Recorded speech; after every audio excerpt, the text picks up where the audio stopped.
नमो अरिहन्ताणं नमो सिद्धाणं नमो आयर्याणं नमो वज्रायाणं नमो लोये सौवसाहुणं मङ्गलं भगवान् वीरो मङ्गलं गौतमो गणी मङ्गलं कुन्दकुन्दार्यो जैनधर्मोऽस्तु मङ्गलम् सर्वमङ्गलमाङ्गल्यं सर्वकल्याणकारकं प्रधानं सर्वधर्माणां जैनं जयतु शासनं जैनं जयतु शासनं सर्वव्यापक चिद्रूप स्वरूपाय परात्मने सोपलब्धि प्रसिद्धाय ज्ञानानंदात्मने नमः।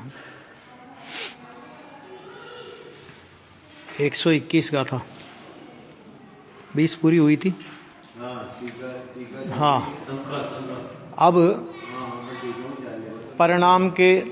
अब परिणामात्मक संसार में किस कारण से पुद्गल का संबंध होता है जिससे यह संसार मन मनुष्य आदि पर्याय रूप होता है, वह यहाँ समाधान करते हैं। इसमें हमने टीका का पहला पैरा पढ़ा था, फिर से लेते हैं थोड़ा कि संसार नामक जो यह आत्मा का तथाविद माने उस प्रकार का परिणाम है, वही द्रव्य कर्म के चिपकने का हेतु है। संसार किसे कहा था? संसरण का नाम संसार। संसरण माने अपने आत्मा को भूलकर मोह राग देश रूप परिणमन करना, इसका नाम संसार है ना। और जब इस तरह अपने आत्मा को भूलकर मोह राग द्वेष पुण्य पाप इत्यादि परिणाम रूप परिणमन होता है, तो उस परिणाम से द्रव्य कर्म का चिपकना होता है, माने द्रव्य कर्म का संबंध होता है, अर्थात नए द्रव्य कर्म बंधते हैं। ठीक है। और वह अब उस प्रकार के परिणाम का हेतु कौन है? कि ये तो ठीक है, ये तो ठीक है कि जो संसार रूप परिणाम हुआ, मोह राग देश रूप परिणाम हुआ, उस मोह राग देश रूप परिणाम के कारण नया द्रव्य कर्म बंधेगा। द्रव्य कर्म के बंधने का हेतु वो है, वो बात तो बराबर है। तो शिष्य ने फिर प्रश्न खड़ा किया आचार्य देव ने कि उस प्रकार के परिणाम का हेतु कौन है? कौन से प्रकार के परिणाम का हेतु? कि वो जो संसार वाले परिणाम कहे, संसार नामक जो यह आत्मा का तथाविद माने उस प्रकार का परिणाम है। पहले तो परिणाम की सिद्धि की, आत्मा अनादिकाल से है और अनादिकाल से ही आत्मा अपने स्वरूप को भूला हुआ है। ठीक है ना। मोह महामद पियो अनादि, ऐसा नहीं कि पहले अवस्था में शुद्ध था, स्वभाव से तो पहले से ही शुद्ध है, स्वभाव से तो कभी अशुद्धता हुई ही नहीं। कितनी ही घनघोर अशुद्धि होने के बाद भी, पर्याय में कितनी ही घनघोर अशुद्धि होने पर भी द्रव्य स्वभाव में तो अशुद्धि कभी हुई ही नहीं। ये बात जितनी सत्य है उतनी ही ये सत्य है कि अनादिकाल से आज तक पर्याय में शुद्धता हुई ही नहीं। ठीक है ना। द्रव्य स्वभाव में अनादि से लेकर आज तक अशुद्धता हुई नहीं और पर्याय में अनादि से लेकर आज तक शुद्धता हुई नहीं। तो ये जो संसार नाम का परिणाम चल रहा अनादिकाल से, संसरण चल रहा है, अपने स्वभाव को भूल करके मोह राग देश रूप विभाव चल रहा है, तो वो कहते हैं कि वो परिणाम है ना, कि वो परिणाम तो द्रव्य कर्म के चिपकने का हेतु है। मैंने उस परिणाम को निमित्त करके द्रव्य कर्म बंधते हैं। एक बात। तो अब दूसरा प्रश्न कि उस प्रकार के परिणाम का हेतु, किस प्रकार के परिणाम का हेतु? कि जो संसार रूप परिणाम है, जो परिणाम द्रव्य कर्म के चिपकने का हेतु है, तो उस परिणाम का कारण कौन है? तो वो परिणाम अपने आप हो गया क्या? नहीं, ऐसा समझ आ गया नहीं क्या प्रश्न? कि वो परिणाम अपने आप हो गया क्या? तो उसका प्रश्न का उत्तर दिया आचार्य भगवान ने कि उसके उत्तर में कहते हैं कि द्रव्य कर्म उसका हेतु है। अब दो प्रकार के द्रव्य कर्म लिए, ध्यान से सुनना भी। ये शंका कैसे उठी इतरे इत्राश्रय दोष की, कि उन्होंने कहा कि जो संसार परिणाम होता है वो द्रव्य कर्म के चिपकने का हेतु। तो एक द्रव्य कर्म तो यहां आया, और फिर दूसरा प्रश्न किया कि ये जो संसरण रूप पर्याय परिणाम होता है, कि इस परिणाम का हेतु कौन है? तो इसमें भी उत्तर आया कि द्रव्य कर्म उसका हेतु है। तो अब शिष्य शंका में पड़ गया, साहब गजब हो गया, दोनों जगह द्रव्य कर्म। तो कहे ऐसा द्रव्य कर्म की ये हो गया ना, क्योंकि द्रव्य कर्म हेतु है, क्योंकि द्रव्य कर्म की संयुक्तता से ही वह देखा जाता है। तो अब जो ये दोनों जगह द्रव्य कर्म आए तो शिष्य को शंका खड़ी हो गई, और वो कहे कि इतरे इतरा से दोष आ गया। इसका मतलब द्रव्य कर्म से भाव कर्म, भाव कर्म से द्रव्य कर्म, द्रव्य कर्म से भाव कर्म, भाव कर्म से द्रव्य कर्म, ये तो चलता ही रहेगा। ये शंका आ गई। देखो पहले इसमें लिया कि द्रव्य कर्म उसका हेतु है, क्योंकि द्रव्य कर्म की संयुक्तता से ही वह देखा जाता है। वह मैंने कौन देखा जाता है? संसार परिणाम। ठीक है ना। देखो नीचे खुलासा दिया है नंबर 1 वाले फुटनोट में कि द्रव्य कर्म के संयोग से ही अशुद्ध परिणाम होते हैं। संयोग से, ध्यान देना, द्रव्य कर्म से नहीं। और संयोग कब कहा जाएगा? कि हम अपने में संयोगी भाव पैदा करें तो उसको संयोग नाम दिया जाएगा। माने इसका दूसरे शब्दों में अर्थ समझो कि अपने में नैमित्तिक भाव खड़ा करें तो उसको निमित्त कहा जाएगा, और अपने में नैमित्तिक भाव खड़ा ना करें तो उसको निर्जरा कहा जाएगा।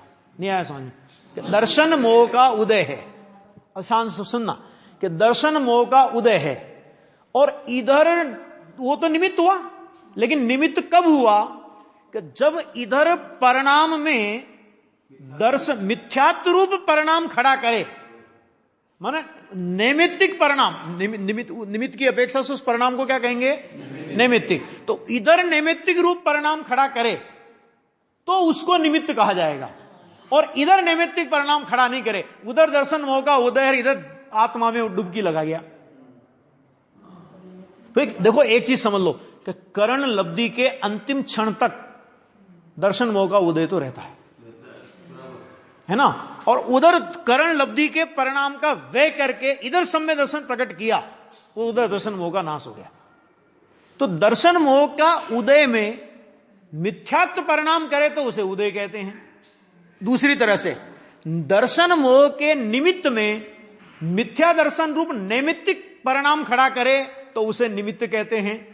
तीसरी अपेक्षा से कि दर्शन मोह के उदय रूप संयोग में मिथ्यात्व रूप संयोगी भाव पैदा करे तो उसे संयोग कहते हैं।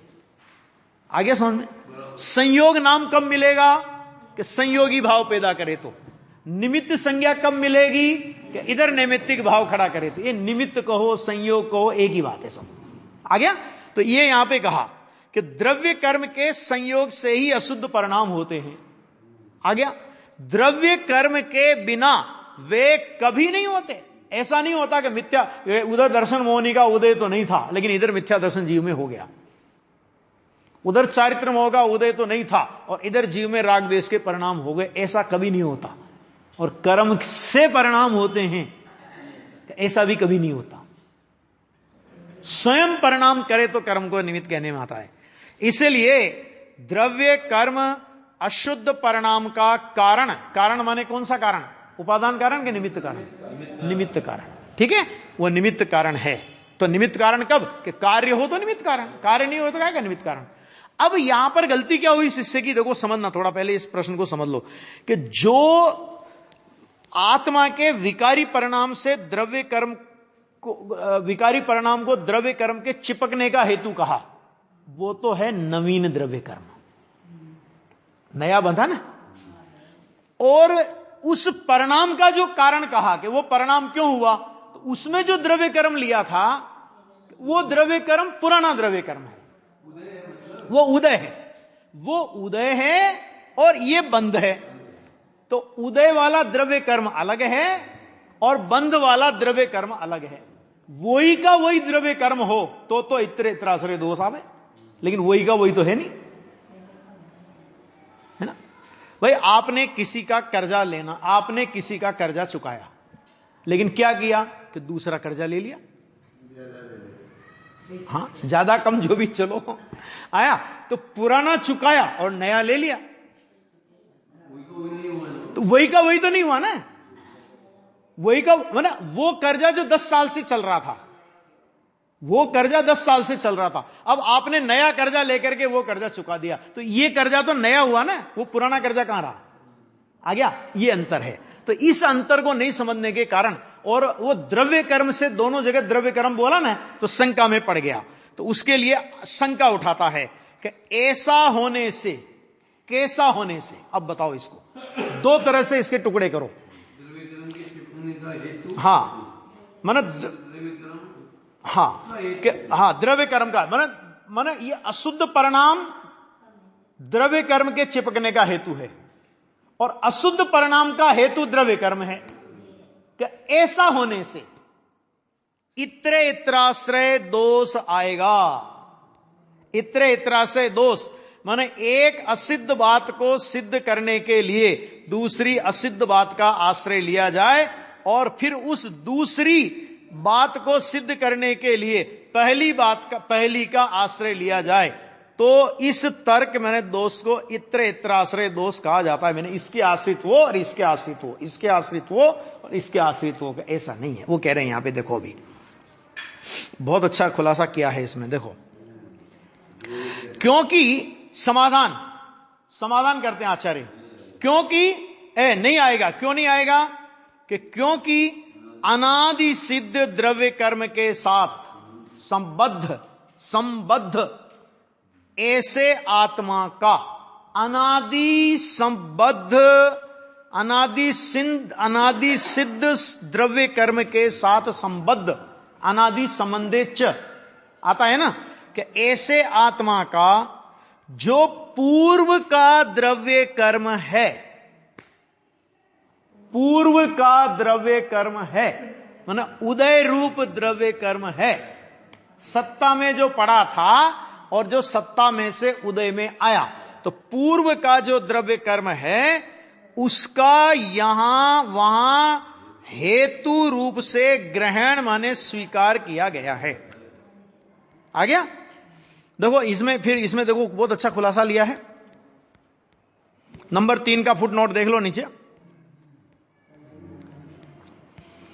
कि नवीन द्रव्य कर्म का कारण अशुद्ध आत्म परिणाम है एक, और उस अशुद्ध आत्म परिणाम का कारण वह का वही नवीन द्रव्य कर्म नहीं, किंतु पहले का माने पुराना द्रव्य कर्म है। इसलिए इत्राश्रय दोष नहीं आता है। आगे समझ कितनी, देखो एक चीज समझ लो कि इस कर्म श्रृंखला को तोड़ने का पूरा अधिकार आत्मा के हाथ में कैसा सुरक्षित है, कि पुराना द्रव्य कर्म और नवीन द्रव्य कर्म के बीच में एक कड़ी है, और वो कड़ी कौन सी है? कि जीव का विकार। पुराने द्रव्य कर्म के उदय में यदि जीव विकार करता है तो नवीन द्रव्य कर्म से बनता है। मैंने पुराने द्रव्य कर्म से नवीन द्रव्य कर्म की कड़ी कब बनती है? कि जीव बीच में विकार करे तो बनती है। यह पूरा का पूरा चैप्टर समय सार के आश्रव अधिकार में बहुत गहराई से आया है। क्या कहा नरेंद्र जी? पुराने द्रव्य कर्म के साथ नए द्रव्य कर्म की कड़ी, वे कहते हैं संसार तो कड़ी बंद चल रहा है, कर्म का बंद, कर्म का बंद, कर्म का बंद, कर्म का बंद, लेकिन कर्म का बंद नहीं चल रहा। पुराने द्रव्य कर्म के उदय में जब हम नया विकार खड़ा करते हैं तो दूसरी कड़ी कर्म की जुड़ती है। फिर कर्म का उदय आया, फिर हम नया विकार खड़ा करते हैं तो फिर कर्म की कड़ी बनती है। लेकिन यदि हम कर्म के उदय में उदय की ओर न देख करके आत्मा की ओर देखें, देखो उपयोग तो अपना है ना, उपयोग किसका है? उपयोग तो अपना है। अब उपयोग को देखने के लिए दो जगह है, कर्म के उदय की ओर देखे या आत्मा की ओर देखे। उपयोग तो स्वतंत्र है, दोनों विद्यमान है ना। मैंने इधर देखो, इधर कर्म का उदय भी विद्यमान है, तो कर्म का उदय भी विद्यमान है, तो उसी समय तेरा त्रिकाली स्वभाव विद्यमान है कि नहीं? तो उसी समय तेरा त्रिकाली स्वभाव भी विद्यमान है। अनादि काल से त्रिकाली स्वभाव का तिरस्कार करके अपनी सत्ता की मौजूदगी को अस्वीकार करके मैं नहीं हूं, क्या कहता है ये आत्मा? मैं नहीं हूं, आत्मा नहीं है, मैं आत्मा नहीं है माने मैं नहीं हूं, किसने देखा? आत्मा। तो इस तरह अपनी अस्थि का हर क्षण अस्वीकार करके प्रतिक्षण कर्म की ओर देख रहा है, और प्रतिक्षण कर्म की ओर देख रहा है तो पुराना पुराना कर्म का उदय, प्रतिक्षण उसकी ओर नजर, और नया नया कर्म का बंध। इस श्रृंखला को तू तोड़ सकता है। कि कैसे तोड़ सकता है?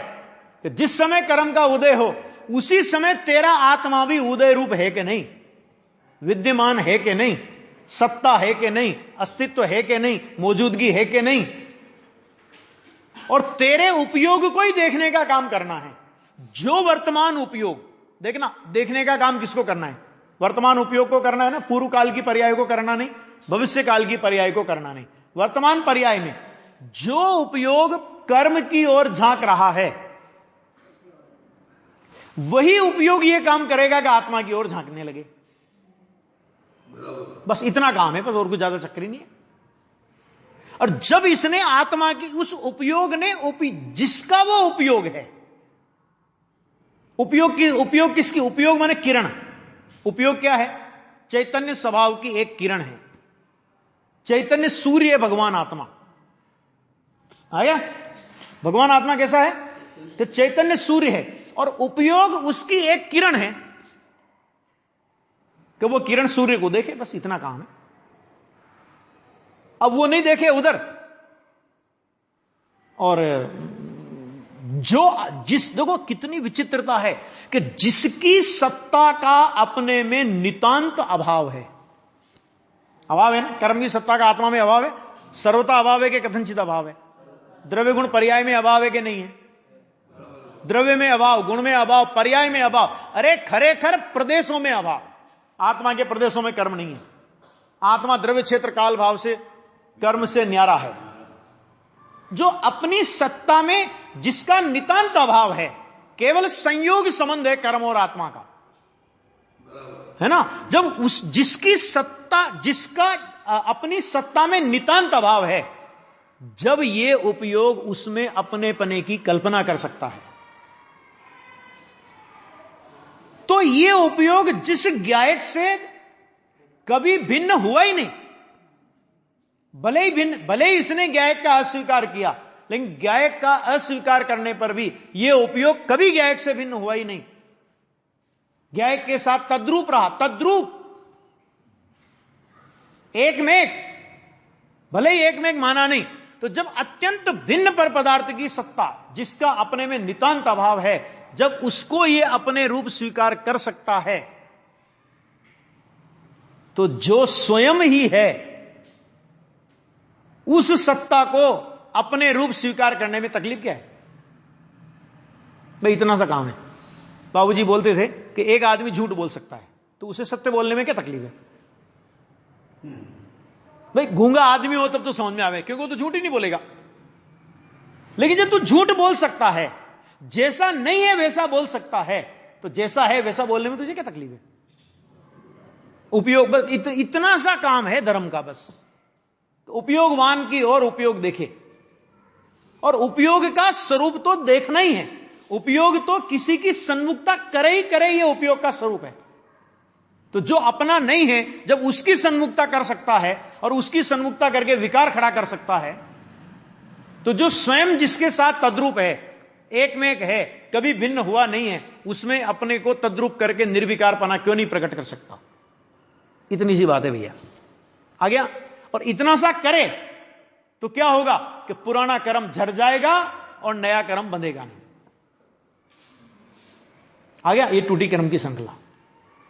और ये काम नहीं करे तो पुराना कर्म उदय कहलाएगा, ये ओदैहिक भाव कहलाएगा, और इस ओदैहिक भाव से नया कर्म का बंध होगा। पुराना उदय, नया ओदैहिक भाव, और उस ओदैहिक भाव से नवीन द्रव्य कर्म का बंध, है ना। और उपयोग अपने उपयोग स्वरूप को देखे तो पुराने कर्म की कहलाएगी निर्जरा, नया बंध होगा नहीं, आत्मा मोक्ष की ओर गमन कर जाएगा।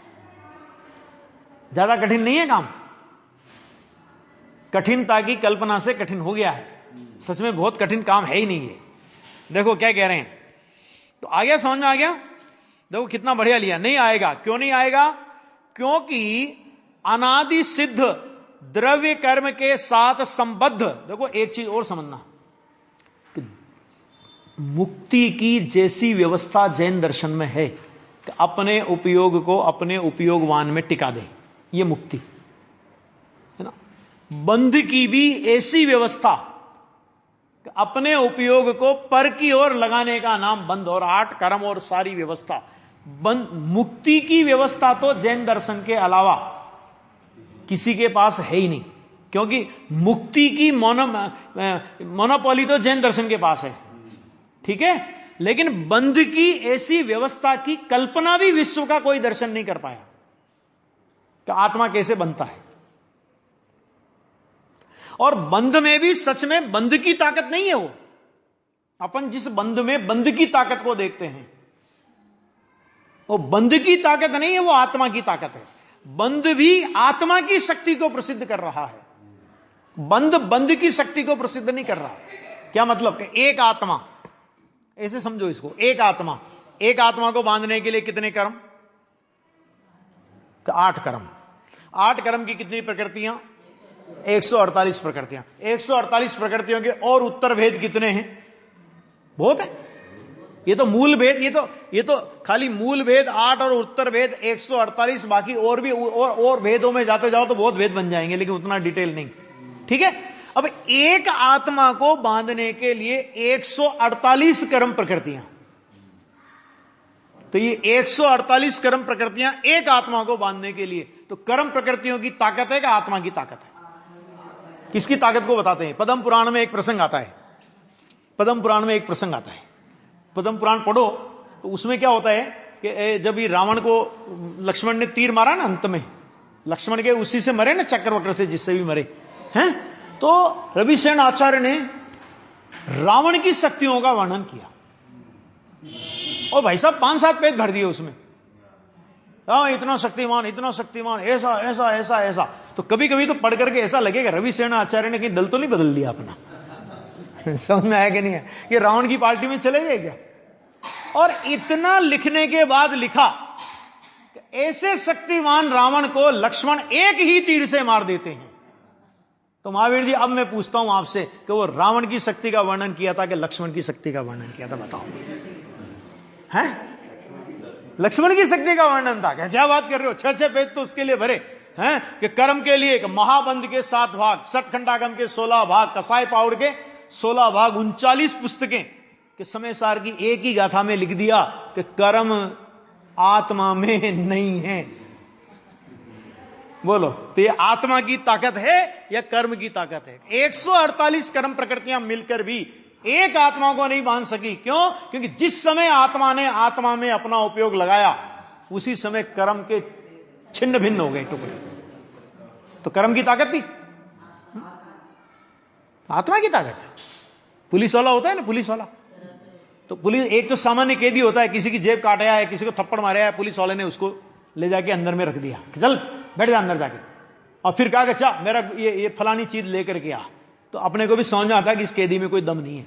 और एक कैदी ऐसा होता है कि 4 गनमैन इधर, 4 गनमैन इधर, 4 गनमैन इधर और 4 गनमैन इधर, और 10 किलो की हथकड़ी, 10 किलो की बेड़ी, और उनके बीच में वो कैदी चल रहा है, और इतने पुलिस वाले उसके साथ में चल रहे हैं। तो ताकत पुलिस की है या कैदी की है? कैदी की ताकत है, पुलिस की ताकत नहीं है। मतलब एक कैदी कितना पावरफुल है, इसी तरह ये भगवान आत्मा कितना पावरफुल है कि एक आत्मा को बांधने के लिए 8 कर्म, 148 कर्म प्रकृतियां, और फिर भी जिस समय होगा छू हो जाएगा। ताकत किसकी है? तो वो यहां पे देखो कितनी गजब की बात कह रहे हैं, नहीं आएगा, क्योंकि अनादि सिद्ध द्रव्य कर्म के साथ संबद्ध आत्मा का जो पूर्व का द्रव्य कर्म है, उसका यहां वहां हेतु रूप से ग्रहण माने स्वीकार किया गया है। विकार होने में कौन से कर्म का स्वीकार किया गया? कि पूर्व का कर्म आ गया, स्वीकार किया गया है। इस प्रकार नवीन द्रव्य कर्म जिसका कार्यभूत है, किसका कार्यभूत है नवीन द्रव्य कर्म? कि उस विकारी परिणाम का कार्यभूत, अथवा पुराने कर्म का कार्यभूत भी कह दो, कोई बात नहीं। तो पुराने कर्म का कार्यभूत कब कहा जाएगा नवीन द्रव्य कर्म को? कि पुराने द्रव्य कर्म का कार्य नया द्रव्य कर्म है। कब कहा जाएगा? कि जीव बीच में विकार करे तब। जीव बीच में विकार करे तो नहीं कहा जाएगा। ठीक, तो इस प्रकार नवीन द्रव्य कर्म जिसका कार्यभूत है और पुराना द्रव्य कर्म जिसका कारणभूत है, ऐसा विकार, आत्मा का विकार है ना, दो तरह की बातें हुई। तो आत्मा का विकार है, ये आत्मा का विकार नवीन द्रव्य कर्म जिसका कार्य है, जिसका कार्य क्या आएगा? नया कर्म का बंध कार्य आएगा। और पुराना द्रव्य कर्म क्या होगा? कि उस विकार का कारण होगा। तो बोलो, कारण पुराना विकार कर्म, कार्य नया द्रव्य कर्म। पुराना द्रव्य कर्म कारण, नया द्रव्य कर्म कार्य, जीव के विकार का। तो वही का वही द्रव्य कर्म कहां हुआ कि जिससे तुम इतरेतरा से दोष की कल्पना कर रहे हो। ऐसा आत्मा का तथाविध परिणाम होने से आत्मा का तथाविध परिणाम उपचार से द्रव्य कर्म ही है। क्यों द्रव्य कर्म है? क्योंकि द्रव्य कर्म के कारण से पैदा हुआ, निमित्त है ना, और द्रव्य कर्म को पैदा किया। मैंने देखो इसको ऐसे, ये विकार है ना, तो द्रव्य विकार पुराने द्रव्य कर्म की अपेक्षा से तो विकार हुआ नैमित्तिक, है ना, और नए द्रव्य कर्म के लिए यह विकार हुआ निमित्त। तो पुराने द्रव्य कर्म का नैमित्तिक और नए द्रव्य कर्म का निमित्त होने से उस द्रव्य कर्म का उपचार विकार पे करके ये कह देते हैं कि ये विकार है, वो द्रव्य कर्म ही है। क्योंकि जिसके लक्ष्य से पैदा हुआ और जिसको इसने पैदा किया, ये उसी का है। नहीं, आगे समझ में नहीं है ना? ऐसा कि आत्मा का तथाविध परिणाम उपचार से द्रव्य कर्म ही है। ये उपचार से कहा, क्या उपचार से क्यों कहा? कि पुराने द्रव्य कर्म का नैमित्तिक है और नए द्रव्य कर्म का यह विकार निमित्त है, इसलिए उस द्रव्य कर्म का उपचार करके इस विकार को भी द्रव्य कर्म ही कह दिया। द्रव्य कर्म ही है, ऐसा कह देते हैं। और आत्मा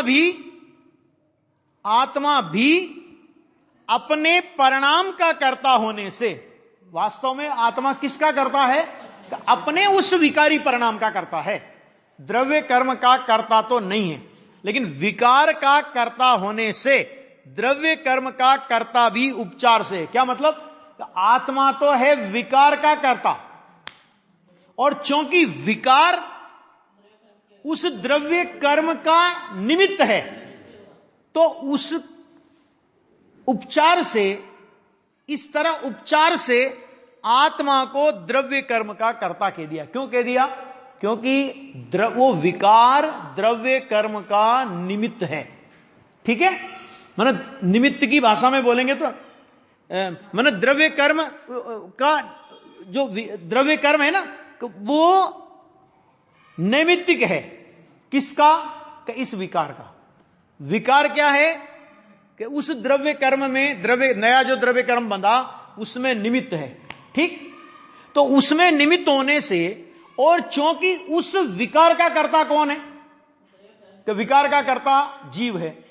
तो विकार का कर्ता जीव होने से, एक बात ध्यान से सुनना, विकार का कर्ता जीव होने से और विकार द्रव्य कर्म का निमित्त होने से उपचार से जीव को द्रव्य कर्म का कर्ता कहा जाता है। जैसे अपने रिश्तेदार को भी रिश्तेदार कहा जाता है। सचमुच में रिश्तेदार है क्या वो? सीधा रिश्तेदार तो अपना ये रिश्तेदार है, और उस रिश्तेदार का रिश्तेदार होने से ये हमारे रिश्तेदार हैं। लेकिन जैसे अपने सगे रिश्तेदार की खातिर होती है,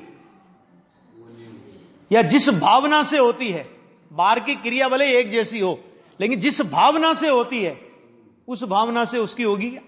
वो उपचार है। उपचार माने क्या मतलब? कि डायरेक्ट संबंध नहीं है, आत्मा का द्रव्य कर्म के साथ में डायरेक्ट संबंध नहीं है, विकार के साथ के संबंध की वजह से द्रव्य कर्म के साथ संबंध हुआ। इसलिए आत्मा का इनडायरेक्ट संबंध द्रव्य कर्म के साथ कहने में आया, इसका नाम है उपचार। सीधा संबंध नहीं है, सीधा संबंध तो आत्मा का विकारी पर्याय के साथ है और विकारी पर्याय का उसके साथ है। मैंने विकारी कर्म का रिश्तेदार कर्म है, विकारी भाव कर्म, विकारी पर्याय का रिश्तेदार द्रव्य कर्म है। तो विकारी पर्याय का रिश्तेदार होने से और विकारी पर्याय आत्मा की रिश्तेदार हुई, आत्मा उसका करता ना, तो इसलिए उपचार से कह दिया। उपचार से कहने का मतलब क्या कि ऐसा है नहीं, निमित्त आदि की अपेक्षा उपचार किया है ना। तो ये उसमें समझना पड़ेगा। इस तरह ये जो इतरे इत्राश्रय दोष की कल्पना की शिष्य ने, तो आचार्य भगवान ने कहा कि भाई इसमें इसलिए इतरे इत्राश्रय दोष नहीं आ सकता कि वही का वही द्रव्य कर्म नहीं है। पुराना द्रव्य कर्म है, तेरा विकार है, और नया द्रव्य कर्म है, इसलिए वही का वही नहीं है। इसलिए उसके आश्रित ये और उसके आश्रित ये, मैंने द्रव्य कर्म के आश्रित भाव कर्म और भाव कर्म के आश्रित द्रव्य कर्म, ऐसा नहीं है, क्योंकि वो द्रव्य कर्म बदल गया, वो नया नया आया। ठीक इस तरह द्रव्य कर्म का भी करता है। ये बात यहां पर आचार्य भगवान ने कह दी उपचार से। उपचार कहने का मतलब समझ लेना चाहिए कि परमार्थ से करता है नहीं, उपचार से कर्ता कहने में आता है। अब इसके बाद अब परमार्थ से आत्मा के द्रव्य कर्म का अकर्तृत्व प्रकाशित करते हैं। देखो ये आ गया ना, क्यों ये सीधी गाथा इसके बाद ये क्यों आई? क्योंकि पूर्व गाथा में उपचार से आत्मा को द्रव्य कर्म का कर्ता कहा, तो उपचार से द्रव्य कर्म के कर्ता कहने का मतलब ये कि परमार्थ से कर्ता नहीं है, कहा उसे व्यवहार जानना, परमार्थ से द्रव्य कर्म का कर्ता नहीं है। इस बात को यहां पर आचार्य भगवान कहते हैं कि अब हम प्रकाशित करते हैं। परिणामो स्वयमादा सापुण किरियति होदि जीवमया किरिया कम्मति पदा तम्हा कम्मसण दुकता हमें पोते जीव छे ने छे क्रिया ए जीवमयी किरिया गणी छे कर्म तेथी कर्म नो करता नथी। बहुत बढ़िया। देखो परिणाम स्वयं आत्मा है, परिणाम स्वयं आत्मा है, क्योंकि वह आत्मा का परिणाम है। तो आत्मा का परिणाम आत्मा के साथ अभेद है, तो परिणाम स्वयं आत्मा है। अच्छा, और वह परिणाम क्या है कि जीवमयी क्रिया है, मानो उस क्रिया वह जीवमयी है, मानो उस क्रिया को जीव ने किया है, परिणाम को जीव ने किया है, कर्म को नहीं किया। जीवमयी क्रिया है। अच्छा, क्रिया को कर्म माना गया है क्योंकि जीव उसे प्राप्त करता है ना। क्रिया को किसने प्राप्त किया? क्रिया को कर्ता ने प्राप्त किया। तो क्रिया क्या हुई कि क्रिया हुई कर्म, कर्म कर्ता और क्रिया। कर्म माने जिसे प्राप्त किया, कर्ता माने जिसने स्वतंत्र रूप से किया, क्रिया माने पहले नहीं थी अभी नहीं हुई, बदली, ये बदला हुआ ना, क्रिया पर्याय की फेरनी। तो ये क्रिया कि उस क्रिया को कर्म माना गया है, इसलिए आत्मा द्रव्य कर्म का कर्ता तो नहीं है, क्रिया रूप कर्म का कर्ता है, अपनी क्रिया रूप कर्म का कर्ता है, द्रव्य कर्म का कर्ता तो नहीं है ना। देखो ये एक बहुत सुंदर है बात, उपचार के कथन कितने भी हों, है ना, लेकिन उपचार के कथनों में उसका परमार्थभूत आशय समझे बिना उपचार का वास्तविक ज्ञान नहीं होता। ठीक है, नहीं तो उपचार को जीव सत्यार्थ मान के बैठ जाता है और परमार्थ से अजान रहता है। उपचार के कथन तो बहुत आएंगे, लोक में उपचार के इतने कथन होते हैं कि यदि हम उन उपचार के कथनों को ही सत्यार्थ मान लें तो बंटा ढार हो जाए लोक में भी। देखो हो ही रहा है सारे उपचार के कथनों को, आप ही का घर है साहब, शंका नहीं करना, है ना। कोई मेहमान आया अपने घर में, नहीं घर में आया ना कोई मेहमान, आपका ही घर है, आपकी दुकान पे कोई ग्राहक, अरे तेरी तो दुकान है, ठीक है, कोई मेरे जैसा ग्राहक नहीं पड़ा आपके पल्ले हैं कि तेरी तो दुकान, तेरी दुकान है, तेरी दुकान। अब तेरी दुकान है, उसने भले आदमी तेरी दुकान तो मेरी दुकान है तो समझ ले 10-15 हजार का कपड़ा ले लिया। अब वो चलता बना, लेकर के चलता बने तो आप क्या बोलोगे? पैसे दे जा। पैसे किस बात के? जब मेरी दुकान है तो पैसे किस बात के? कि भाई मेरी दुकान है, ये केवल एक लोक व्यवहार की सभ्यता है, उपचार है, लोक व्यवहार की सभ्यता है। और अगर इस लोक व्यवहार की सभ्यता का उल्लंघन करके, हाँ, जब ये मेरी दुकान है तो इस दुकान का गल्ला भी मेरा ही हुआ ना, नहीं हुआ? दुकान का तिजोरी किसकी हुई? भाई आपने कहा मेरे, तुम्हारी दुकान है, तो वो कहेगा हाँ ठीक है मेरी दुकान है ना। अब वो ऐसे करके तिजोरी की चाबी, ताला खोल करके उसमें से कुछ निकालने लगे, आप क्या करोगे? तुरंत नंबर 100 डायल करोगे, नंबर 100 डायल करोगे, भागेगा नहीं तो भी कि साहब एक चोर घुसा है। अरे कैसी बात करोगे, अभी तो कह रहे थे तुम्हारी दुकान है। कि भैया लोक में सभ्यता के वचन अलग होते हैं और उसका वाच्य अलग होता है। जब आपने कहा कि तेरी ही दुकान है तो समझने वाले को भी समझना चाहिए कि इनकी ही दुकान है, ये बात है। इस तरह का ये उदाहरण समझना, बहुत सारे ऐसे उदाहरण हो सकते हैं। अब देखो टीका में कि प्रथम तो आत्मा का परिणाम वास्तव में स्वयं आत्मा ही है। परिणाम और परिणामी को इतना अभेद कर दिया। आत्मा का परिणाम स्वयं आत्मा ही है, मैंने आत्मा से भिन्न नहीं है, ठीक है, ये नियम। क्योंकि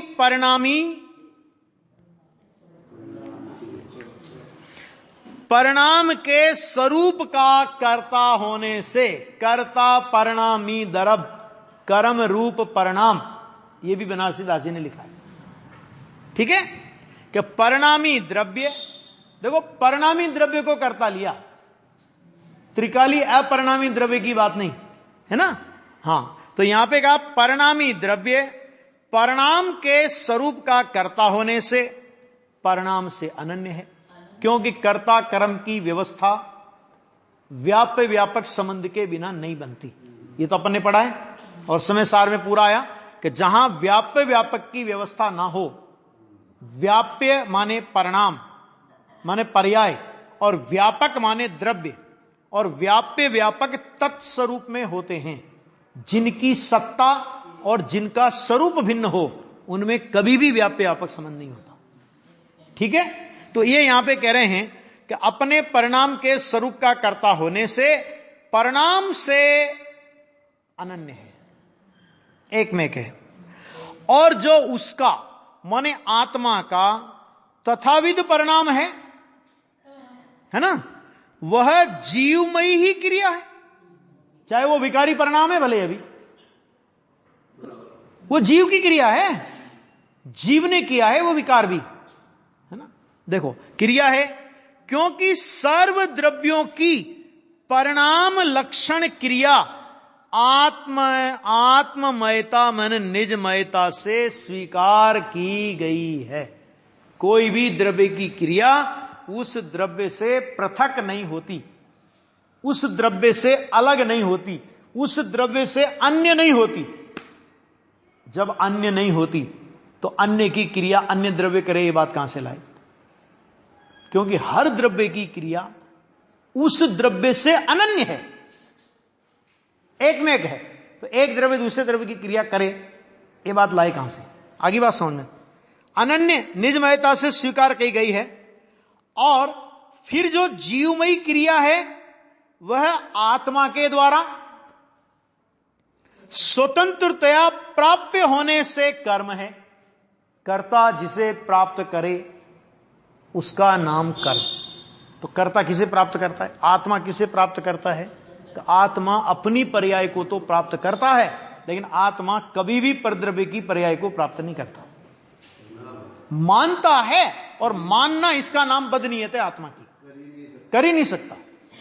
आत्मा भोजन करने के विकल्प रूप अपनी पर्याय को तो प्राप्त कर सकता है, लेकिन आत्मा हराम है एक ग्रास भोजन का प्राप्त करे। कभी एक गेहूं का दाना आत्मा ने आज तक खाया हो, छुआ हो आत्मा ने एक गेहूं के दाने को, पानी की एक बूंद को छुआ हो।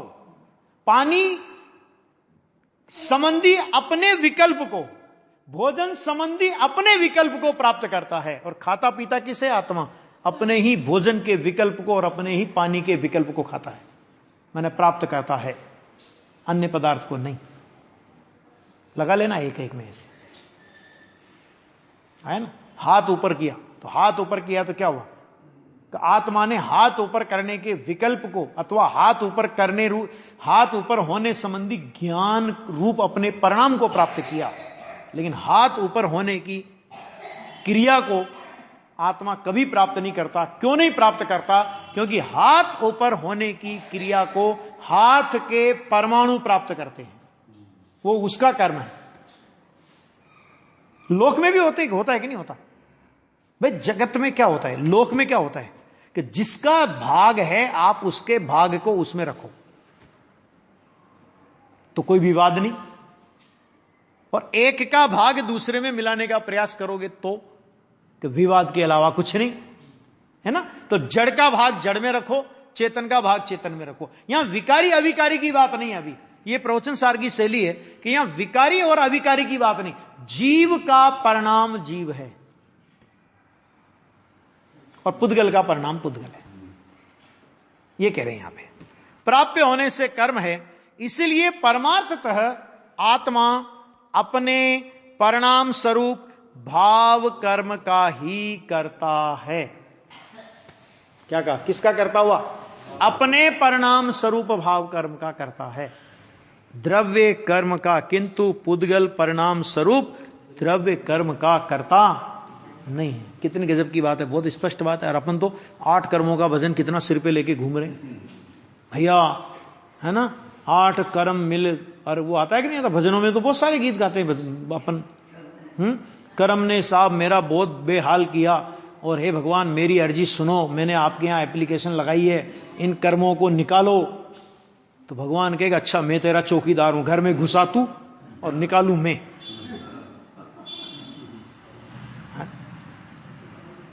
कि भाई साहब निर्भर कर दिया, आत्मा अपने परिणाम की जिम्मेदारी रखता है। मैंने अपने परिणाम को प्राप्त करता है, अपने परिणाम का करता है।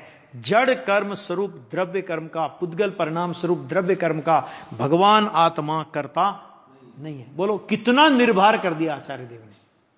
इससे ज्यादा निर्भर क्या होगा आत्मा? आई बात समझ में, है ना। एक व्यवस्था को अगर अपन समझ लें ढंग से कि जीव के परिणाम का, विश्व के पदार्थों के परिणाम का विज्ञान क्या है,